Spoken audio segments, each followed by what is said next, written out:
chum. Do you wanna? Well, then that's fine with me. Come on. Let's do it, asshole. Let's do it. I wanna do it. I wanna do it. What do you mean?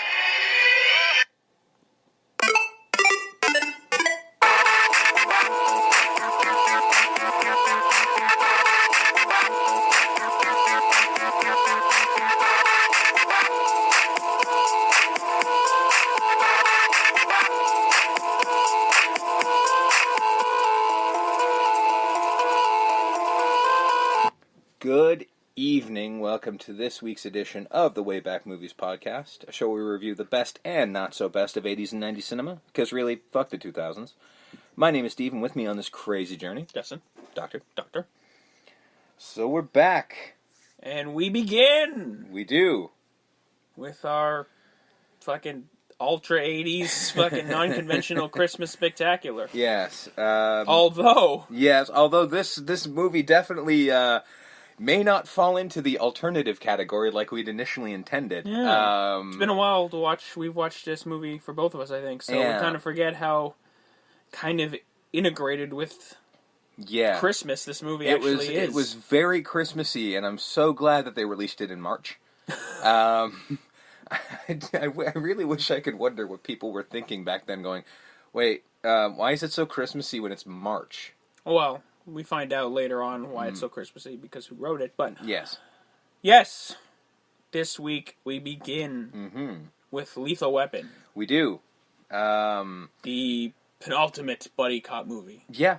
Not the first buddy comedy. It's not, but this might be the... Well, we'll get to it later on. Let's not jump the gun. Let's just... I think it's probably within our best interest just to get started, because seriously... Just jump right in? Yeah, there's a lot to talk about with this movie, because this movie is awesome. So where are we going? We are going to... I forgot. Dude, I'm tired, man. I'm just saying it just because, again, Christmas, right? Yeah. But we're going to... Oh, right. So we're going to March 6, 1987. That's how far back we're going this time. So strap in. I'm not sure I'm going to make it this time, so we'll see what happens.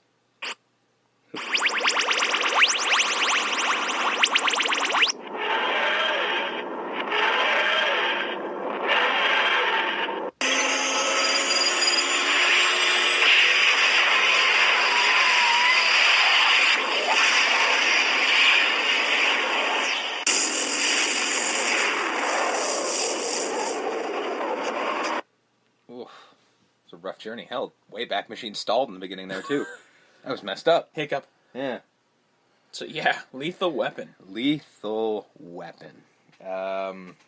So, again, I'm just laughing at the alternative Christmas of it all. It's like, yeah, not so much. Not with this one. Not at all. So, the movie was directed by Richard Donner, or Dick Donner, if you've ever watched anything where he tells you that's what you're supposed to call him. Shane Black was the writer, produced by Dick Donner and Joel Silver with Silver Pictures, distributed by Warner Brothers with a budget or a box office of $120.2 million against a budget of $15 million. And remember, we're in 1987. Yeah. So that's a lot of dollary dues. I mean, that was the world, like the worldwide box office, but still, 87, like that was a movie ticket was like $4. Yeah. So you get to 120 million, you did something right. Especially with a budget of like 15 million. Yeah, and I do have Box Office Mojo. I didn't have it called up because I completely forgot I did until this very second, so bear with me here. I know it was way up there that year. I don't know if it was like 1987's top movie. It wasn't. It was the second or third of that year. But I mean, again, when you put it up against that budget, because I mean, again, $50 million, nothing to sneeze at. Yeah. But for an action movie? Yeah, that is definitely strange. But for an action movie... I mean, this is when action movies were really starting to break out, so this kind of became their heyday. Ironically, the movie that will become the number one I have a story about later on, so we'll get to that in a few minutes. But so Lethal Weapon won its weekend. I'm bittersweet about that because it knocked off A Nightmare on Elm Street 3 Dream Warriors from the number one spot of that week. And then also from rounding up your top five was Platoon in its third week, and Angel Heart, which was brand new, never heard of it. It's a I think that's Mickey Rourke. It's a Mickey Rourke really? picture. I'll click on it in a second. And then Outrageous Fortune was your other one. Mm-hmm. Angel of Heart, if the internet will cooperate. No, I think that's a Mickey Rourke movie. I believe you're right. Yep. Yeah, it was Mickey Rourke, Robert De Niro. Yep. So yeah, again, not the first time it runs afoul of Nightmare on Elm Street 3, but I'll get to that in a minute. So, basically, of the few things I was able to find, because there's really not that much information for this movie, I'm not going to lie. Well, I mean, you're going to find, I think, talking to the listeners right now, yes, that with these 80s ones, especially if you go, I mean, 87 is closer to the 90s, but, like, the further you go back in the 80s, the more they didn't, like... Yeah. They didn't keep records. They and, didn't... and on top of that, like, when it's not a horror movie, because horror seems to be the only one that does this, but when it comes to, like, documentaries about movies... As far as the 80s goes, horror has that cinched. No other movie really kind of does that. Yeah. So, you know, if you get an action movie, you're going to be stuck with featurettes on DVDs and whatever the internet can track Although, if you get the Lethal Weapon collection that just came out recently within the last couple of years, it has a really good featurette on it. Unfortunately, I didn't have that, so I'm just going with what the internet tells me. Yeah. So, no surprise here by any stretch, especially... Well, actually, it was a bit of a surprise if you knew who the actor was at the time, considering he was a TV actor. Bruce Willis was originally offered the role of Riggs, but he turned it down. But as I was looking through IMDb, there's actually a list that I meant to leave up so we could take a look at it, but it was this long-ass list of every man in Hollywood apparently was up for the role of Riggs at some point in time, from, like, Michael Keaton, Christopher Reeve, to everybody. Like, it was just...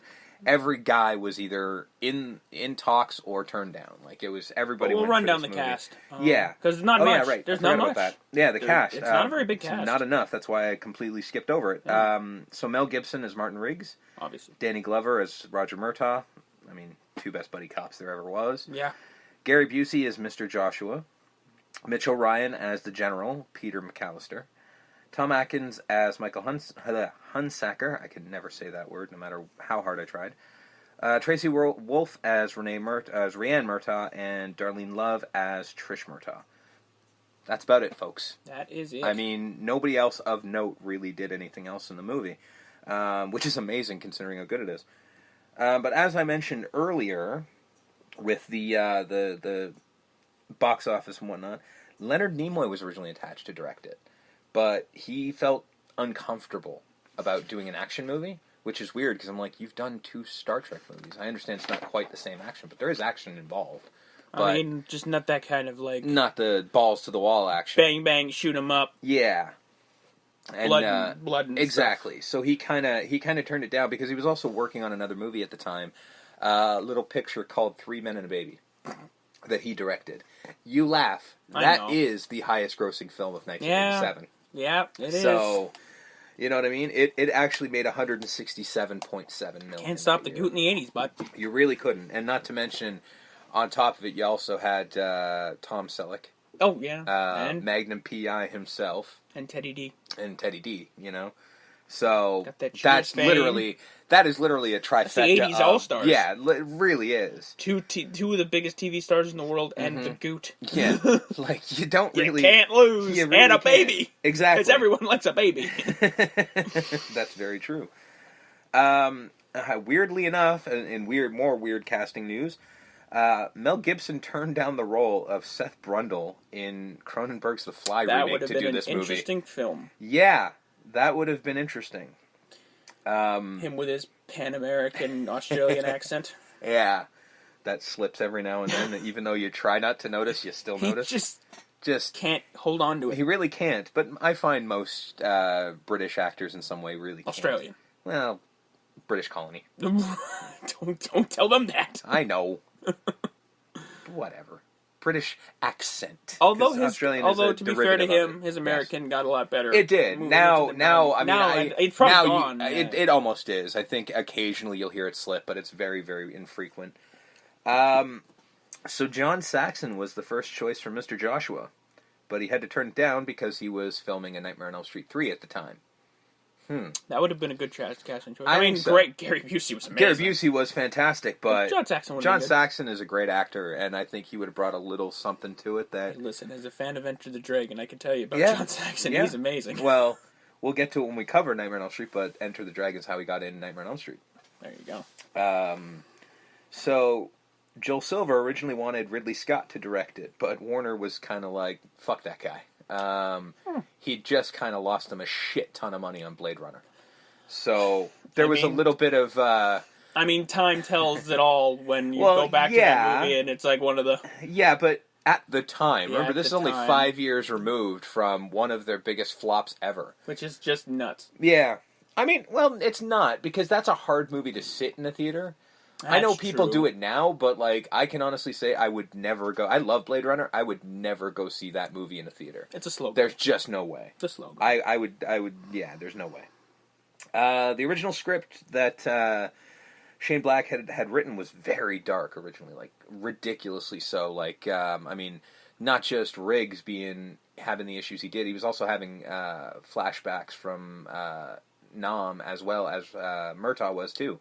So they were both apparently really damaged. That was the whole idea, that they came together and clicked because they were really damaged. And then they were kind of like, we need to lighten this up a bit because, you know, it's a bit of a downer, I'm not going to say. Comedy. Yeah. Well, that wasn't even intended. Like, the comedy wasn't even initially there, but I'll get to that in a minute. Yeah. And basically one of the things also is that, you know, the whole thing of, like, you know, them killing people and whatnot, and they have, like, somewhat of a debate, kind of in a comedic way. They both had no remorse about killing anyone. They would just kill people left and right and just, like, yeah, that's Tuesday. So... Well, I don't want to get political, but it is the LA Police Department. Yeah. I mean... No. Yeah. The original ending involved a bunch of trucks and helicopters and explosions. Was pretty much all they ever said. Hey, Shane! Hey, buddy! We're not going to get much money for this movie, so... And ironically, what they ended up doing is probably more far-fetched than explosions and helicopters and trucks.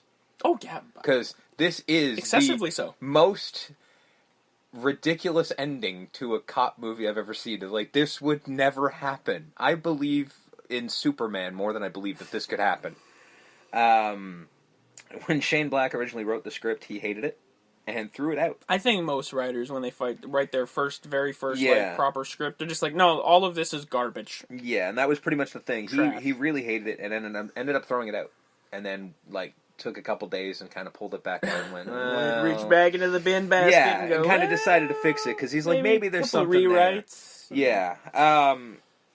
So, when the script was originally purchased, Joel Silver and Dick Donner brought in a writer by the name of Jeffrey Boehm to lighten it up, basically, because apparently Shane Black doesn't know how to write light things. Just to punch up. Yeah. Although now he does. Mm-hmm. See the nice guys. Yeah, he does now, but yeah, originally back then he was just like, it was, because, you know, that's what you do when you're like a young writer out of college. You're like, I need to find the human conditions. Like, no, you really Next don't. great American thriller. Yeah. So in the script, Murtaugh had no ethnicity, and when the casting director brought up Danny Glover, Dick Donner literally was just like, I don't know, I never thought of him as being black, this is a little weird, it's the 80s, that's what happens. And then he saw Danny, and he was just like, well, he's good. And then he's like, bring him in, we'll see what happens. We'll have him read with Mel Gibson. And over the course of the one script read, they were finding jokes in it that weren't really initially there. They were finding heart in it that wasn't initially there. Basically, the two of them together, immediately, they were just off like, okay, delivery of it. Yeah, this is fucking magic. Just clicked immediately. They both got the job on the spot. Well, I know 2 hours. I know Danny brought in because I think somebody saw him in a casting director saw him purple. in Color Purple. Oh, Color Purple. Yeah. And I guess somebody saw fucking Mad Max and went, that guy. Yeah. That guy. Well, I mean, have you seen The Road Warrior? Well, the thing was that his star was kind of on the rise, and they kind of wanted to. Yeah, he already before this did a handful of American pictures. Yeah. All like romance, gothic horror stuff. Mm-hmm. So nothing of note, I don't think. No, I mean, not really. Someone might fucking write, hey, excuse me, he was in this movie, which was the greatest thing ever, but... I sincerely doubt it. But he was going to be a big star. I mean, it wasn't the greatest thing ever. It's called The Road Warrior. Yeah. You know, so like everyone kind of knew, based on The Road Warrior mostly, not necessarily the gothic romance movies, but... The Road Warrior, they kind of knew, like, this guy's going to be a big crossover star, especially with their, like, let's nab him before he Let's costs... look at him. Yeah, well, that was the thing, right? Kind of attractive a little bit. I mean, who else could pull off that mullet? And get away with it? That's not cool. You shouldn't be attractive with that hair. No, but he managed what the it. Shit. And, you know, that's how they kind of knew. So during film...